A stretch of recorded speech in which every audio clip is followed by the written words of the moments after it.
Okay, if I smoked, this would be the back of a cigarette packet, or if I was in a pub, it would be the back of a beer mat. Instead, it's a piece of A5. This is what Grounds is. This is the business model, the plan. This is the future of hyperlocal. But you didn't know that you were going to see such a genius thing today. We are Grounds. Here we are. Use my pointy pencil. Grounds is a blog, but more importantly, it's a club. It's a social club.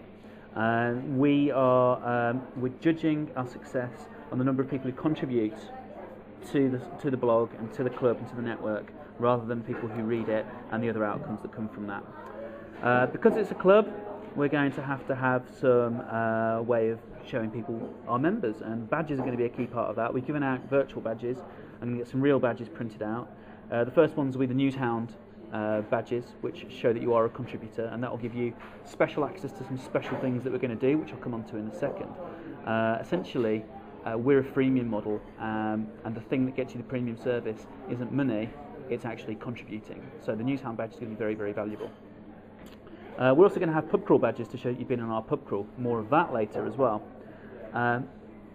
We are going to run training courses, because a lot of our contributors won't have been to journalism school, won't be professional journalists, won't have that sort of experience. So we're going to run seminars which people can come to. We'll have a guest speaker talking about different issues related to journalistic practice each week. If you're a Newshound, if you've got the badge, you get the courses for free. If you've never contributed to Grounds but you want to come along and find out more, stick a £5 in a hat. That goes into our kitty of things for things that we might need in the future. Socials are going to be quite important. We're going to be building the community and recruiting new contributors through social events over and above the courses. Our first one will be a wiki journalism pub crawl, where we're actually going to source a piece of long-form journalism, a feature about independent pub retail within Grounds' patch. Everybody's going to come along, contribute to it, and then we're going to set up a wiki and edit the actual article that goes on the Grounds blog at the end of that process. What else have we got over here? We should get a few quid from different things where people come along and they're not members yet, but we may need money from time to time to do things. If the community says they want something and it costs us more money than we've got, we'll crowdsource the finance, because if the community really wants it, they'll pay for it. That'll be as and when needed. And this bit over here is the bit that worries me slightly.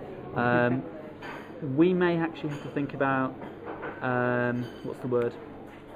Incorporating some sort of society or club with some kind of rules, sound a bit official, and we might need some regulations and some rules for the society in place, just so we all know what we're doing, and so we can do things like keep control of our domain names and our email addresses and that sort of thing at the moment, because currently there's only 4 or 5 of us and it's all very much based on trust.